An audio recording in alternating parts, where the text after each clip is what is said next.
Gracia y paz a cada uno de ustedes, amados hermanos, amigos que ahora mismo se están conectando a la Escuela del Espíritu. Esperamos que este tiempo sea un tiempo en el cual el Señor añada una medida más de su gracia y de su paz en cada uno de nosotros.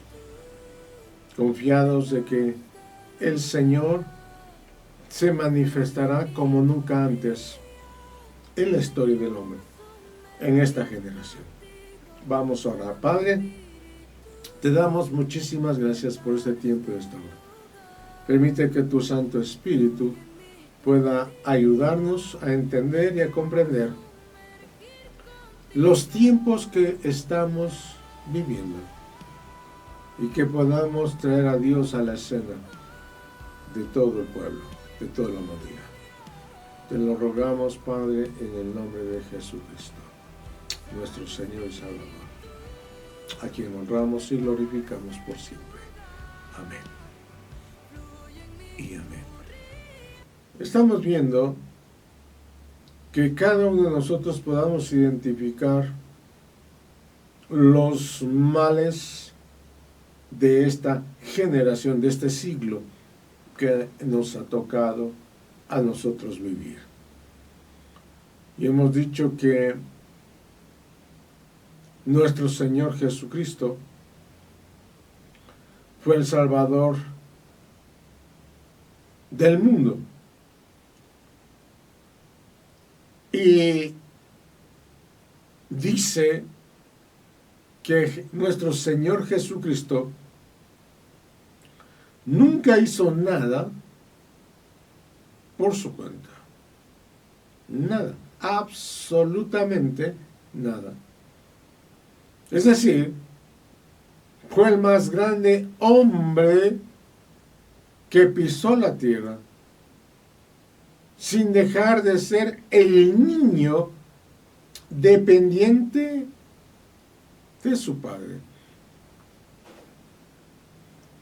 Porque estamos definiendo qué es familia para el Señor. Y no es la familia biológica que tú y yo consideramos. Hemos dicho que la familia significa siervo, esclavo, dependientes de alguien mayor. Alguien que está dependiendo de alguien que le traiga comida.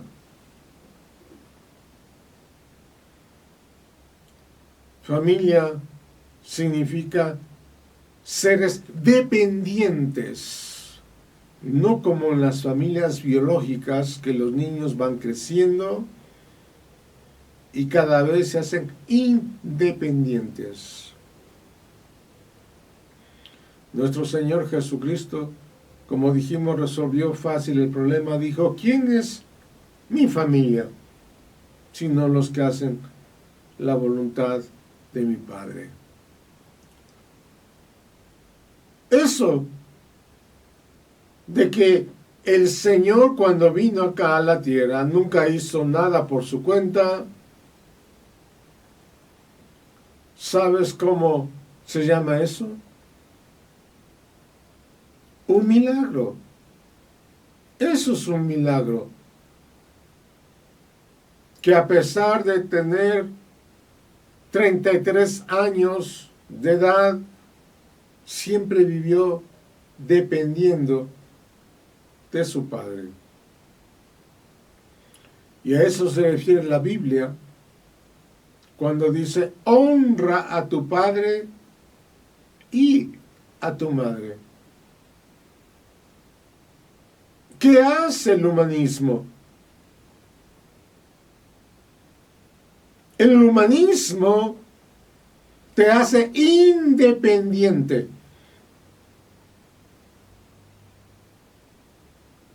Tú puedes hacer las cosas sin la necesidad de tus padres, de tu padre, de tu madre. Y puedes hacer las cosas sin la necesidad de Dios. Entre nosotros, por ejemplo, todavía concebimos que los hijos estén dentro de casa mientras estos estén solteros. En otros lugares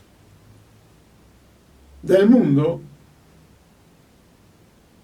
que a cierta edad, por ejemplo, ya no importa si el hijo se casó o no se casó, los padres les piden que se vayan a vivir a otro lado y se hagan así independientes.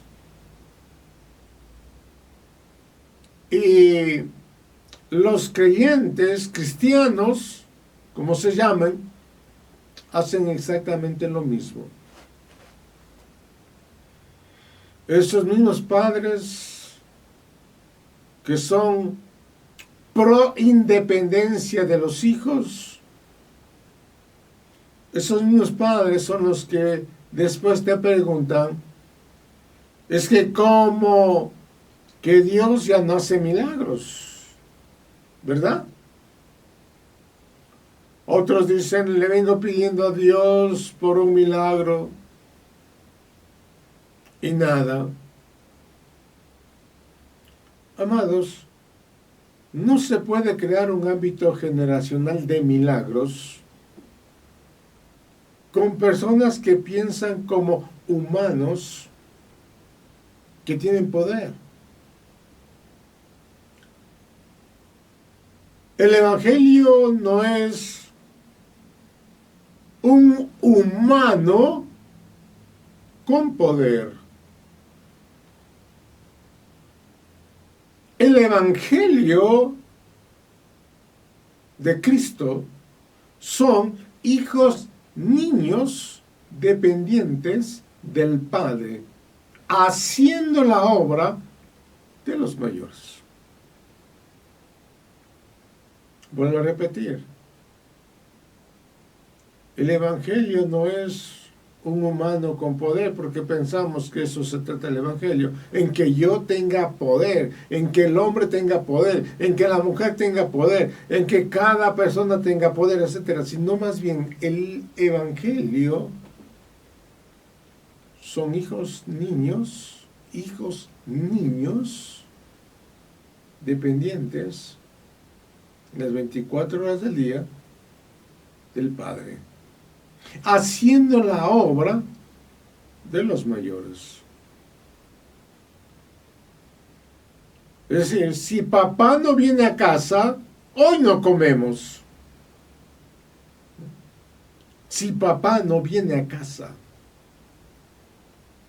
Esa es la idea cuando Dios creó a la familia. Y tú dices, ¿y cómo se combina esto? Bueno, si fuera fácil esto, tendríamos otro mundo, amados hermanos. Si fuera fácil todo esto.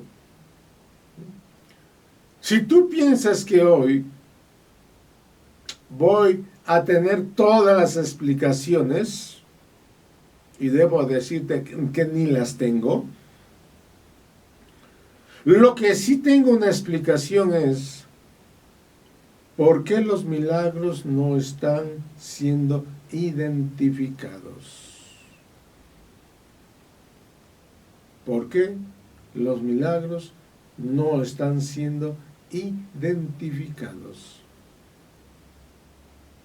Identifica y sucederá. Es decir, número uno, tenemos que identificar los males de este siglo. Número dos, identifiquemos nuestras estructuras resolutorias de problemas basadas en la humanidad y muramos a ellas. Número tres, Te espera a ti una vida que ningún humano va a poder comprender. Ninguno. Así como sucedió con nuestro Señor Jesucristo, así como sucede con sus apóstoles. Por lo tanto, habrá gente que te ame si tiene el mismo Dios. Y habrá gente que te odia porque no entenderás ni entienden cómo un ser humano en la tierra puede vivir dependiendo de Dios. ¿Cómo? No lo pueden explicar, no lo pueden decir. Y quiero decirles que el día que lo logremos como generación, no tratemos de explicarlo, más bien dejemos que el Espíritu de Dios dé testimonio, el Espíritu de Dios. Pero hay que identificar estos males del siglo XXI. ¿Sabes por qué? O por lo que tú y yo estamos orando. Y si estás alineado al soberano propósito de Dios, no es algo que Dios tiene que hacer, es algo que tú tienes que identificar. Y entonces comienzas a disfrutar, aún si te tocara irte de esta tierra. Porque un milagro no es algo que te mantiene en la tierra.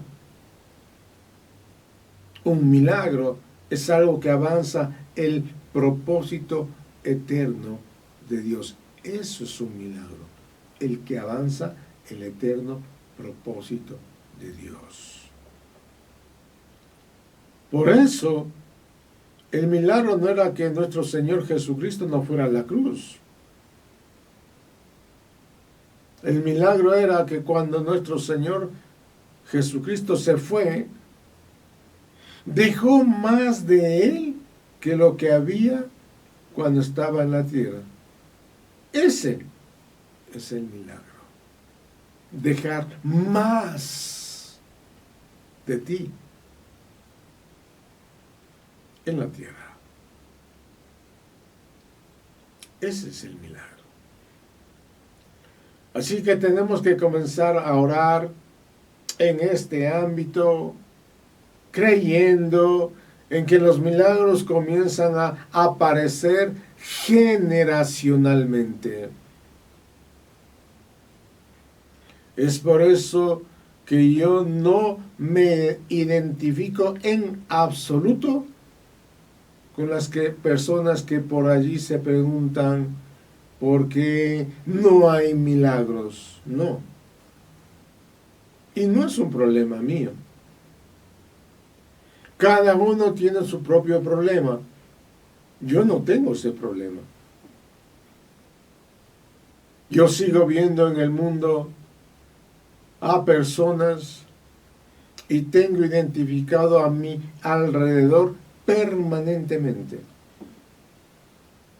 Escuchen, puede faltar gente que no tenga toda salud, ni tenga todo el dinero. Lo que nunca falta en la tierra son los milagros de Dios. Eso es lo no faltará ni falta nunca en la tierra. ¿Por qué? Porque los milagros es Dios mismo. Dios mismo. Ahora, mientras que esos milagros se van realizando en la dinámica de nuestras vidas, Dios vuelve a aparecer en términos de la historia. Abraham no fue conocido en la historia por un hombre que era éticamente correcto. Todos sabemos que Abraham tuvo sus historias que no eran muy éticas. Y no es que Abraham era un hombre bueno, un hombre extraordinario, un hombre maravilloso. Abraham era un hombre que trajo a Dios de nuevo a la historia. Cuando vino Abraham, la tierra volvió a hablar de Dios. Moisés ni Abraham ni habrían dado a las medidas religiosas que tú y yo tenemos de lo que es un hombre de Dios. No habrían dado a las medidas que tú y yo tenemos en nuestra mente religiosa. Yo estoy seguro que si tú fueras miembro de una congregación donde Abraham fuera pastor, tú estarías orando para que Dios lo mande a otro lado. Claro, porque Abraham no te cae muy bien. Y yo se lo afirmo, no estoy jugando ni usando esto, simplemente estoy diciendo como si yo estuviese sentado allí, nada más. Y no porque era del antiguo pacto, Abraham, Moisés. Es más, te puedo asegurar de que si tú asistieras a una congregación donde ya el apóstol Pablo se cansó de viajar y ahora quiere el apóstol Pablo ser pastor y quiere quedarse todo el día predicando a la gente, a ti no te caería bien. Es que no da oportunidad. Tú tienes toda la oportunidad en este mundo. Pero la mente humana le va a dar valor a lo que ya fue. Le va a dar valor a lo histórico. Cuando escuchamos a los políticos reconocer que a los presidentes de periodos anteriores fueron grandes presidentes, digo, si estos caras duras a algunos se los sacaran, eso no se llama politiquería, eso se llama humanismo. No se llama politiquería, sino humanismo. Acá tú tienes que morir para que alguien hable bien de ti en el velorio. Y frases como estas escucho en cada velorio, gente llorando al lado del féretro diciendo, ¿cómo no lo disfrutamos más? Papá, te fuiste. Mamá, te fuiste. Ñaño, te fuiste. Y yo no estoy haciendo broma de esto. Eso no es el dolor. Eso es humanismo. Humanismo. Humanismo es que a los 40 años dices, ¿cómo no disfruté a los 20 años? Cuando ya tienes 50 años y dices, ¿cómo no disfruté a los 15 años? Eso es humanismo. Humanismo es todo lo que pasó es mejor a lo que tienes.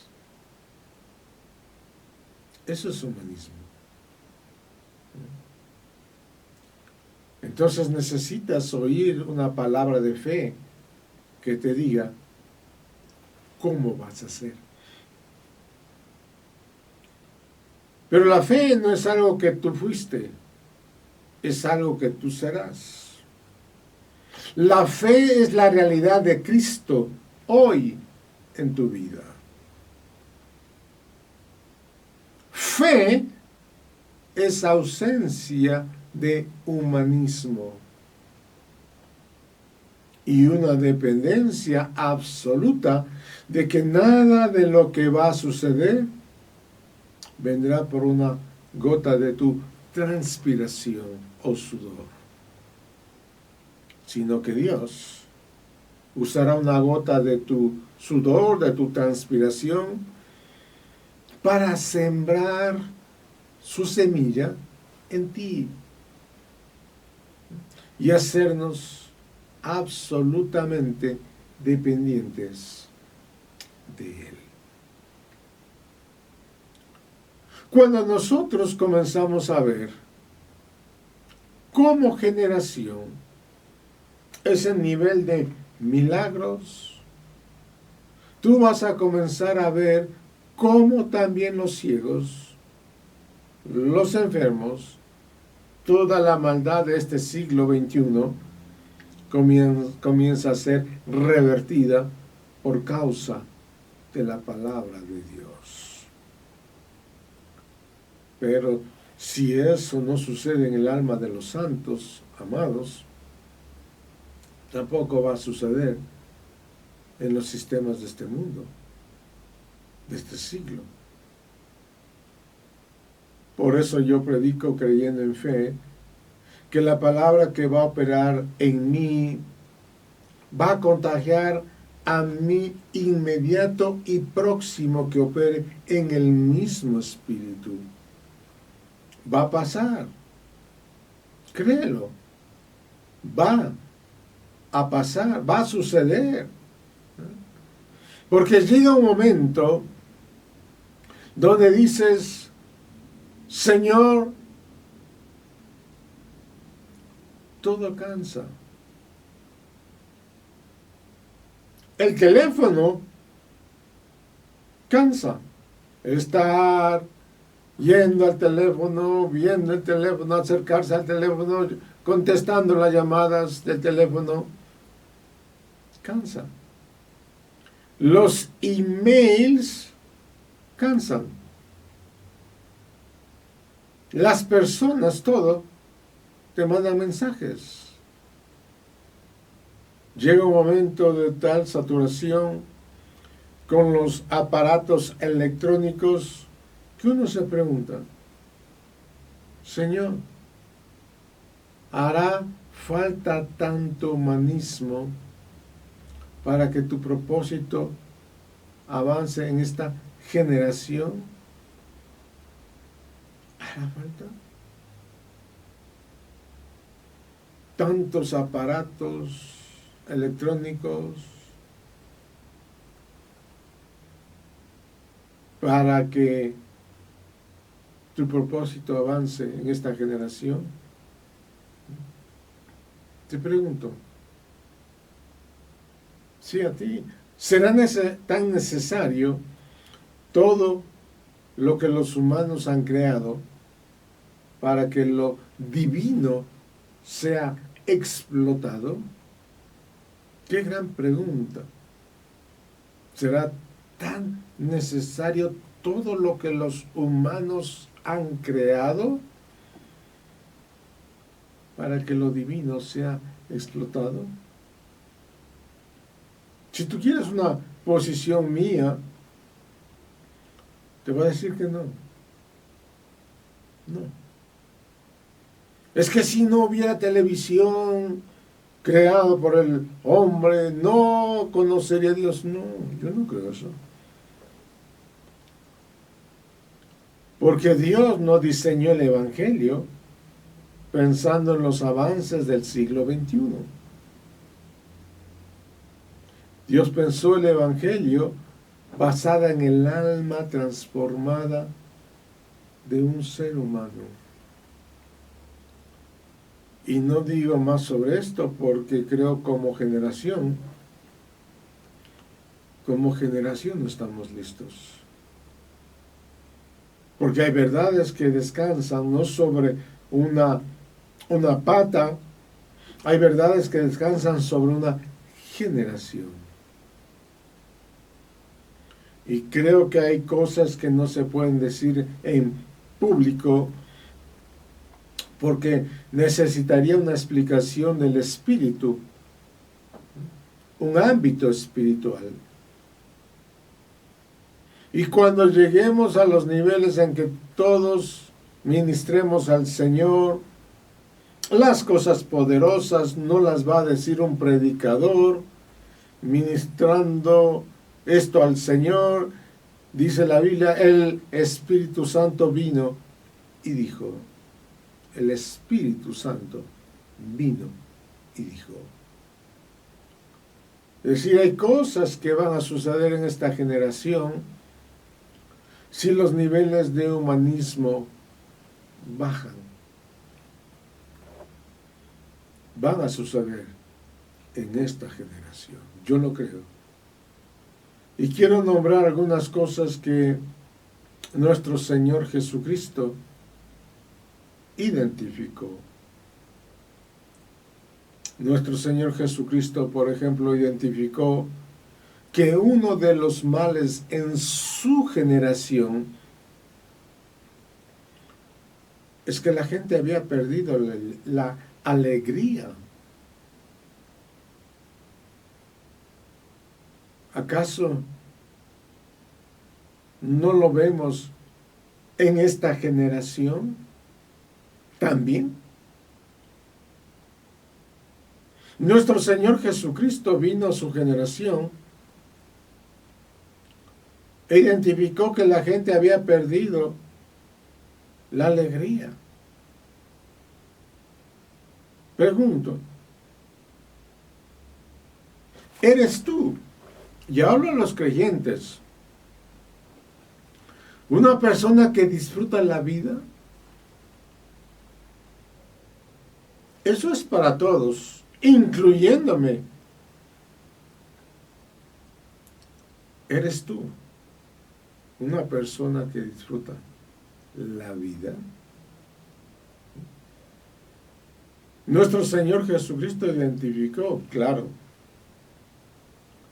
¿Cómo leemos esa lectura de nuestro Señor Jesús? Quizás tú y yo no leemos esa parte de la alegría. ¿Sabes cómo le llamamos nosotros a eso? ¿A esta falta de alegría? Bueno, nuestro Señor Jesucristo viene e identifica falta de alegría. Y el milagro se llama nuestro Señor Jesucristo convirtió el agua en vino. Entonces toda la gente se distrae viendo que Jesús, nuestro Señor, convirtió el agua en vino. Pero en realidad, nuestro Señor Jesucristo no estaba convirtiendo el agua en vino. Escuche bien, por favor. Nuestro Señor Jesucristo vino a decirnos, por más que tú tengas a tu lado, si tú no tienes gozo, tú necesitas un milagro.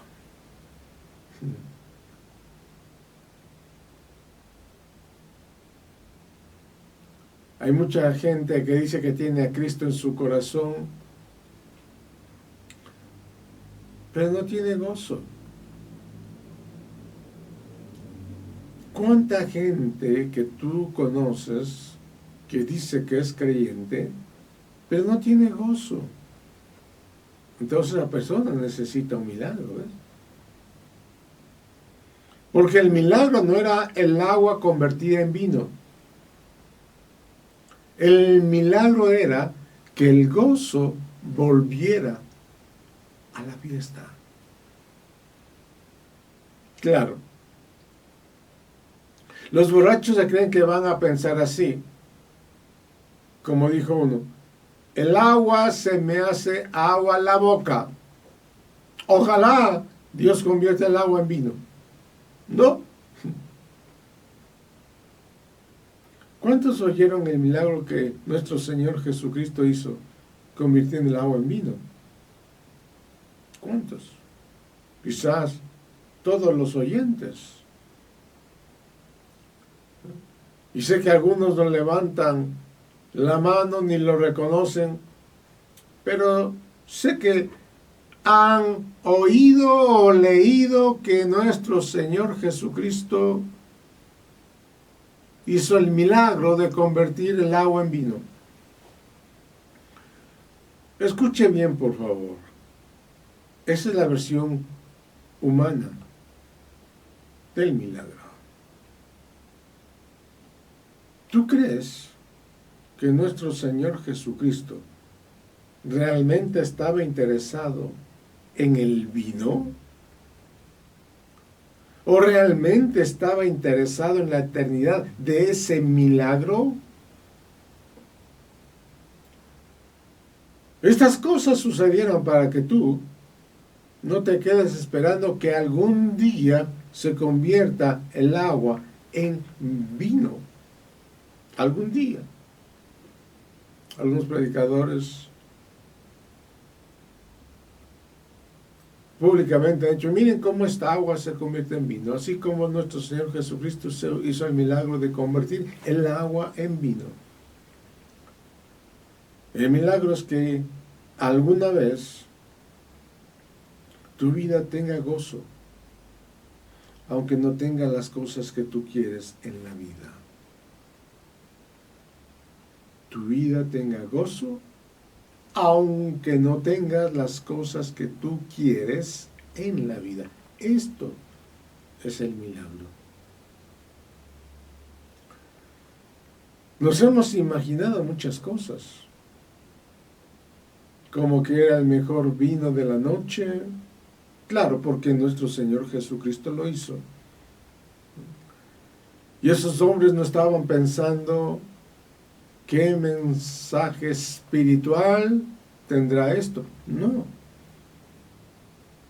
Pero eso le pasó a toda la generación de nuestro Señor Jesucristo, a toda la generación. Le pasó lo que le está pasando a esta generación. Gente diciendo, por ejemplo, cuando el Señor me sanará de esta enfermedad que yo tengo, de este dolor que yo padezco. ¿Cuándo? Y en realidad, muchas veces las dolencias, la rodilla enferma, la columna enferma, más bien el mensaje es, necesito sanar tus articulaciones espirituales que se reflejan en ese dolor de rodillas, de espalda, etc. Muchos se quedan con las rodillas o espalda sana, pero no mejora la articulación con los demás y con los hombres. No mejora su relación con las demás personas. ¿De qué sirve el milagro? ¿Sale ir más barato o sale más barato ir al médico que estar orando por eso? La pregunta es, ¿estás dispuesto a que el milagro que se produzca en tu vida trascienda el milagro? Y que tú y yo podamos entender cuál es la eternidad de ese milagro, podamos entender.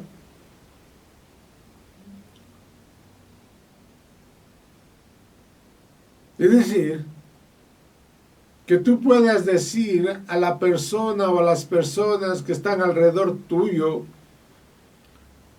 mira el milagro detrás del milagro.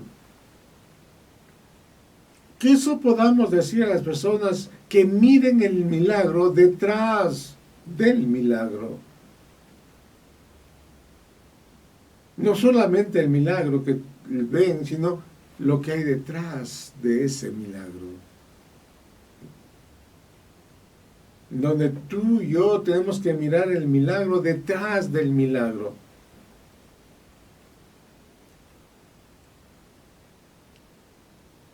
¿Se acuerdan cuando nuestro Señor Jesucristo le preguntó al hombre que tenía una enfermedad: ¿qué quieres que te haga? Estaba ciego. ¿Qué quieres que te haga? Quiero plantearles esa misma pregunta a todos ustedes. ¿Qué quieres que el Señor haga en tu vida? Porque es la misma pregunta. ¿Qué vas a hacer con la eternidad de aquello que Dios hizo en tu vida? ¿Qué vas a hacer? Y no es otra pregunta, es la misma. ¿Qué vas a hacer con la eternidad de aquello que Dios hizo en tu vida? ¿Qué vas a hacer? Y yo tengo una noticia para darles a todos ustedes. Aún a la gente que resucitó de los muertos, tengo que decirles que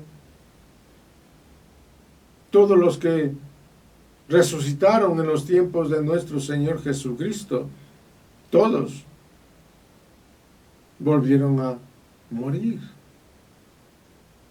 Es decir, no se quedaron vivos para siempre. Lázaro al final, después de unos años más que resucitó, volvió a morirse otra vez.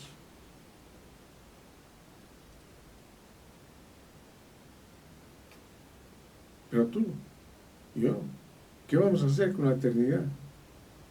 Cuando fuimos y reconocimos a nuestro Señor, Él vino a darnos eternidad, vida eterna. ¿Qué vamos a hacer con eso?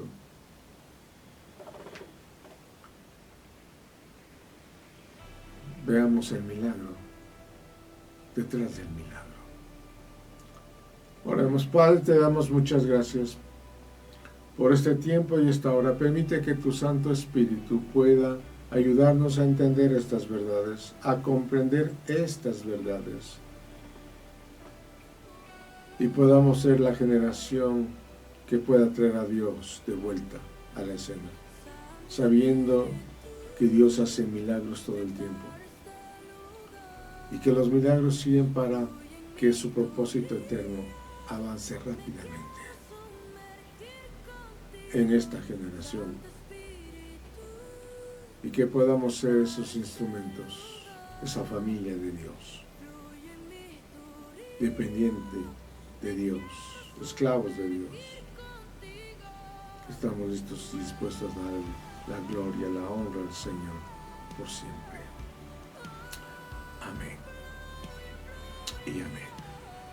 Amado, quiero animarte también para que tú puedas acompañarnos este domingo, en donde tendremos el servicio también a partir de las 9:30 de la mañana.